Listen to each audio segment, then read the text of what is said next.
जय गुरुदेव। मेरे प्यारे प्यारे भक्तों, आप लोग कैसे हैं? हम दुआ करते हैं आप सब बहुत अच्छे होंगे और आप जहाँ कहीं भी होंगे आप खुशहाल होंगे और आपकी पूरी फैमिली खुशहाल होगी। मेरे प्यारे प्यारे भक्तों, आज के इस वीडियो में हम आपको बताएंगे शत्रु मारण प्रयोग। यह बहुत ही तीव्र शक्तिशाली प्रयोग है।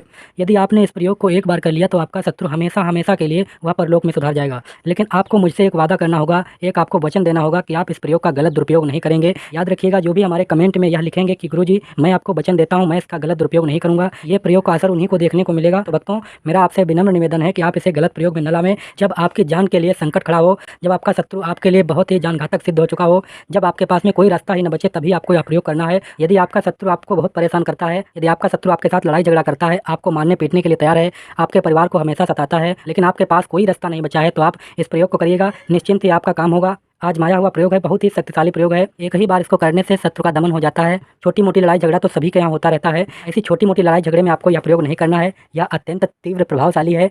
यदि आपने इसको धोखे से किसी के ऊपर भी कर दिया तो भी उसका अहित हो जाएगा। मैं आपसे इसीलिए निवेदन करता हूँ कि आप इसका गलत दुरुपयोग न करें। जब आपके ऊपर जान का संकट खड़ा हो तभी आप इस प्रयोग को करिएगा, निश्चिंत सफलता मिलेगी आपको। इस प्रयोग को कैसे करना है और किस दिन करना है, इसका रिजल्ट कितनी देर में देखने को मिलता है, तो चलिए भक्तों हम आपको बता देते हैं। लेकिन इससे पहले भक्तों, यदि आप हमारे वीडियो को पहली बार देख रहे हैं, वीडियो पसंद आए तो वीडियो को लाइक शेयर कमेंट सब्सक्राइब जरूर कर दीजिएगा। वीडियो शुरू होने से पहले मैं आपको एक और छोटी सी जानकारी दे देता हूँ। हमारे पास कुछ ईमेल आते हैं जो कि कहते हैं कि गुरुजी हमारा काम नहीं हुआ है, मेरा प्रयोग सफल नहीं हुआ है, हम क्या करें। तो भक्तों, आपसे यही बात मैं कहना चाहूँगा, वीडियो को पूरा देखिएगा और समझिएगा। यदि आपके समझने में कोई भी प्रॉब्लम हो तो आप हमें कमेंट करिएगा, हम आपकी रिप्लाई जरूर करेंगे। कोई भी प्रयोग आप करते हैं तो उसको आप बिना सोचे समझे ही करते हैं, जैसा मैं बताता हूँ वैसा आप नहीं करते हैं। इसीलिए भक्तों, आपसे प्रयोग सफल नहीं होता है। जैसा जैसा मैं आपको बता रहा हूँ इसी तरीके से आपको करना है। जितनी सामग्री मैं आपको बता रहा हूँ उतनी सामग्री आपको लेना है। ये नहीं कि आप सामग्री में कुछ भी पुराना धुराना लें। तो देखिए, ऐसा नहीं होता है कि कोई भी प्रयोग करने में उसमें हर वस्तु आपको बाजार से ही लानी हो। आपके घर में भी वह चीज़ मिल जाती है जो कि आप बाजार से लाते हैं, मार्केट से लाते हैं। यदि आपके घर में अवेलेबल हो तो आप उसको घर से यूज कर सकते हैं। यदि आपके घर में न उपलब्ध हो तो आप बाजार या मार्केट से ले सकते हैं। तो ही आपको उसको प्रयोग में लाना है। और कोई भी सामग्री लाएं उसको पहले शुद्धिकरण कर लें, उसके बाद ही आप प्रयोग करिएगा, तभी आपका कार्य सफल होता है। तो चलिए भक्तों, देर न करते हुए चलिए आपको बता देते हैं इस प्रयोग को कैसे करना है। यह प्रयोग आप शनिवार की रात में करेंगे। यदि आपके घर में सुनसान कमरा हो, एकांत जगह हो, जहाँ पर ज़्यादा शोरगुल न हो, आपका ध्यान भंग ना हो सके, वहीं पर आपको यह प्रयोग कर लेना है। यदि आपको लगे कि आपके घर में शोरगुल होता है, छोटे छोटे नन्हे मुन्ने बच्चे हैं, वो आपका ध्यान भंग कर सकते हैं, तो ऐसी परिस्थिति में आपको कहीं भी एकांत स्थान में चले जाना है। यह प्रयोग आप पीपल वृक्ष के नीचे कर सकते हैं, बबूल वृक्ष के नीचे कर सकते हैं, वट वृक्ष के नीचे कर सकते हैं। इनमें से किसी एक जगह में आप जाकर के करिएगा तो आपका यह प्रयोग सफल हो जाएगा। अब बात आती है कि इस प्रयोग में कौन कौन सी सामग्री हम यूज करें। आपको सबसे पहले भक्तों, जो काला कौवे का पंख होता है वह काले कौवे का पंख ले लेना है। यह पंख जो है भक्तों कहीं से कटा फटा नहीं होना चाहिए। देख सकते हैं आप लोग, यह एकदम प्लेन है, कहीं से कटा फटा नहीं होना चाहिए। यदि आपको कहीं गंदगी से मिले तो आप इसको अच्छे से धुल लीजिएगा और धुलने के बाद में इसको धूप में रख करके सुखा लीजिएगा। सुखाने के बाद में आप इसको प्रयोग में लाएं। तो दूसरी सामग्री में आपको थोड़ा सा सिंदूर की आवश्यकता पड़ेगी। ये डिब्बी में मेरे पास सिंदूर है तो आप सिंदूर भी ले सकते हैं। उसके बाद भक्तों, आपको एक आटे की दीपक आवश्यकता पड़ेगी। तो आप लोग देख सकते हैं यह आटे की दीपक है। आटे की दीपक आपको अपने हाथ से ही बनाना है, किसी से बनवाना नहीं है। इस बात का विशेष ध्यान रखिएगा। जो भी सामग्री लाई जाती है उसको आप स्वयं लाएं और किसी दूसरे व्यक्ति से नहीं मंगवाएं।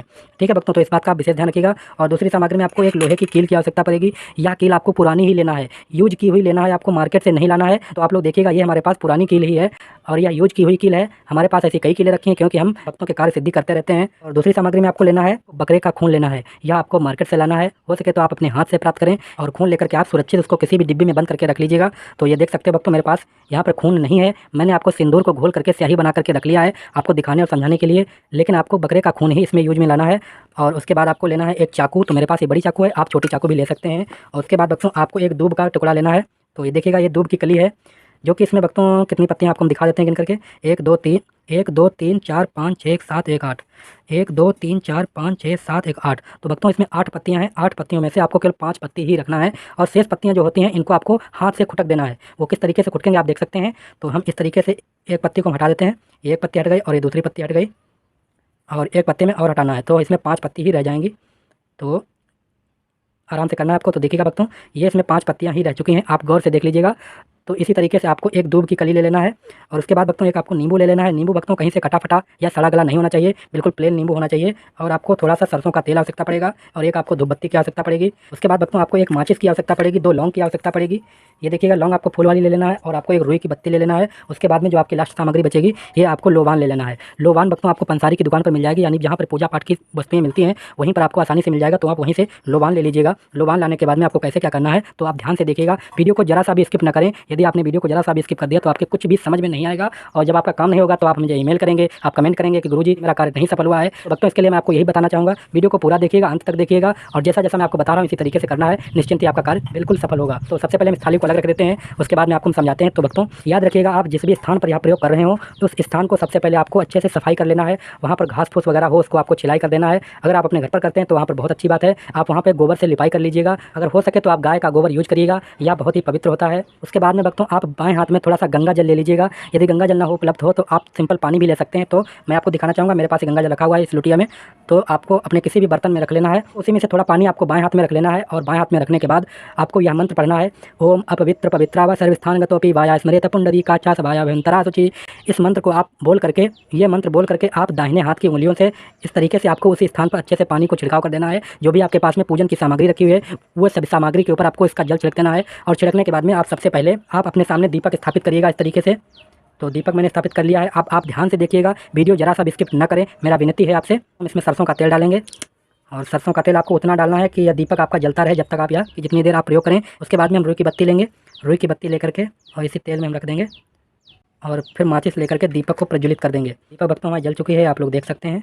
और उसके बाद में भक्तों जो मेरे पास धूप बत्ती है, इस धूप बत्ती को भी हम जला लेते हैं। धूप बत्ती भी हमारी जल चुकी है, और धूप बत्ती को भी हम दीपक के पास में ऐसे स्थापित कर देंगे। और उसके बाद में आपको सिंदूर ले लेना है। सिंदूर लेकर के अनामिका उंगली से, ये वाली भक्तों अनामिका उंगली होती है, आप देख सकते हैं, और अनामिका उंगली से आपको दीपक के चारों तरफ से आपको सिंदूर लगा देना है। इस तरीके से सिंदूर लगाना है, और सिंदूर लगाने के बाद में आपको काला कौवे का पंख ले लेना है, जो कि रखा हुआ है आपके पास में। काले कौवे का पंख आप इस तरीके से आप अपने सम्मुख रख लीजिएगा। ये पंख जो भक्तों कौवे के जो शरीर में अंदर लगा हुआ होता है, या आपको अपने दाहिने तरफ रखना है, और यह जो दूसरा वाला सिरा है या आपको अपने बाएं तरफ रखना है। इसके बाद में जो आपके पास में बकरे का खून रखा है, इस बकरे के खून से लोहे की कील लेकर के भक्तों आप अपने शत्रु का जो भी नाम हो उस नाम को आप काले कौवे के पंख के ऊपर लिख देंगे। जैसे हम यहाँ पर कुछ भी नाम लिखे दे रहे हैं, लेकिन आप अपने शत्रु का नाम ही लिखेंगे। यहाँ पर हम जैसे राजू लिखे दे रहे हैं, आपको दिखाई नहीं देता होगा, मैं समझ सकता हूँ, लेकिन आप समझ सकते हैं। मैं इस पर राजू लिख रहा हूँ। तो भक्तों मैंने इस पर राजू लिख दिया है, हो सकता है आपको नहीं दिखाई देता हो। और इतना करने के बाद में आपको पुनः सिंदूर ले लेना है, और सिंदूर लेकर के अनामिका उंगली से इस काले कौवे के पंख के ऊपर भी सिंदूर आप लगा दीजिएगा। जो भी नाम लिखे हैं उसके ऊपर से आपको लगा देना है हल्का हल्का करके।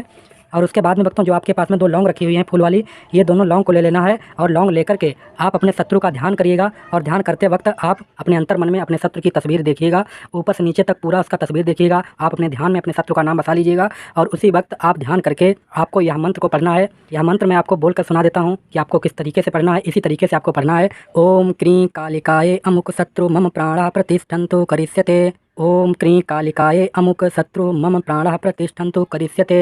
इस तरीके से भक्तों आपको इन लौंग के ऊपर भक्तों मंत्र पढ़ करके फूंक लगा देना है। और जहाँ पर मैंने अमुक शब्द का प्रयोग किया है, अमुक शब्द के प्रयोग की जगह पर आप अमुक के स्थान पर अपने शत्रु का नाम बोलेंगे। आपको अमुक शब्द नहीं कहना है, और इस तरीके से पूरा मंत्र को आपको कंप्लीट करना है, और आपको इन लौंग के ऊपर फूंक लगा देना है। इसी तरीके से भक्तों आपको 108 बार तक करना है। 108 बार आपको मंत्र पढ़ना है, और 108 आपको लौंग के ऊपर फूंक मारना है। इसी तरीके से करके आपके शत्रु का प्राण प्रतिष्ठा इन लौंग में हो जाएगा। लौंग में प्राण प्रतिष्ठा होने के बाद में आप इन दोनों लौंग को इसी काले कौवे के पंख के ऊपर रख दीजिए। जहाँ पर आप अपने शत्रु का नाम लिखा है उसी स्थान पर आपको रख देना है। रखने के बाद में आपको क्या करना है, जो आपके पास में जल रखा है इस जल को आप ले लीजिएगा, और उसके बाद में जो आपके पास में दूब रखी है, यह दूब का टुकड़ा लेकर के आप अपने जल में इस तरीके से डुबोएंगे। और डुबोने के बाद में आपको अपने शत्रु का नाम बोलना है, और नाम बोलने के तत्पश्चात आपको थोड़ा सा जल इस पर आपको छिड़क देना है। इस तरीके से आपको 21 बार नाम बोलना है, और 21 बार आपको जल छिड़कना है। और जल छिड़कने के बाद में आप क्या कीजिएगा, जो आपके पास में लोबान रखा हुआ है, इस लोबान को आपको जला लेना है। इसका धुआं आपको प्रकट करना है। हम धुआं प्रकट करके भक्तों आपको नहीं दिखाएंगे, क्योंकि मुझे आपको सिर्फ समझाना और दिखाना ही है। मैं यहाँ पर प्रयोग नहीं कर रहा हूँ। यदि धोखे से भक्तों मैं सभी सामग्री को पूर्ण कर देंगे तो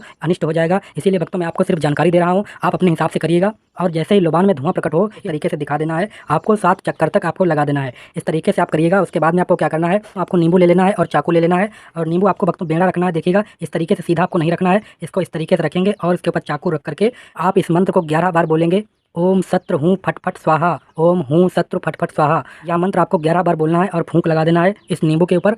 और फूंक लगाने के बाद में आप अपने शत्रु का अंत में एक बार नाम बोलेंगे, और हूँ फट करके इस नींबू को काट देंगे। यानी कैसे करना है, फट स्वाहा, इस तरीके से नाम बोल करके आपको नींबू को काट देना है, और एक ही झटके से आपको नींबू को काट देना है। इसी तरीके से भक्तों आपको करना है। देखिएगा नींबू हमारा कट चुका है इस तरीके से। और नींबू कटने के बाद में आपको करना क्या है, आपको सिंदूर ले लेना है, और अनामिका उंगली से इस नींबू के ऊपर आपको सिंदूर लगा देना है इस तरीके से। बहुत ही प्रबल शक्तिशाली प्रयोग है भक्तों।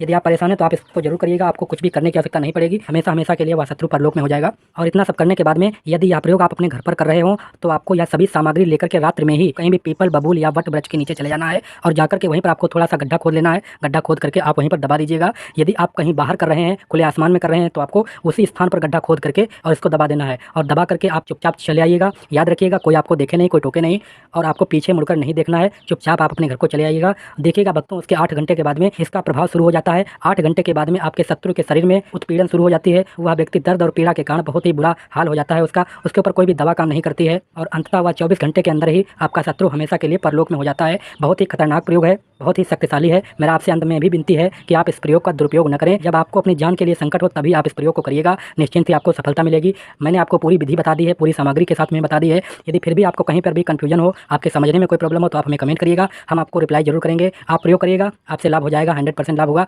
यदि किन्हीं कारणवश अगर आपसे संभव न हो तो आप हमें ईमेल करिएगा, हम आपका प्रयोग करेंगे, हम आपका कार्य सिद्धि करेंगे। हम फिर मिलते हैं आपसे अगले वीडियो में एक और जानकारी लेकर। तब तक के लिए आप सभी को प्यार भरा जय गुरुदेव।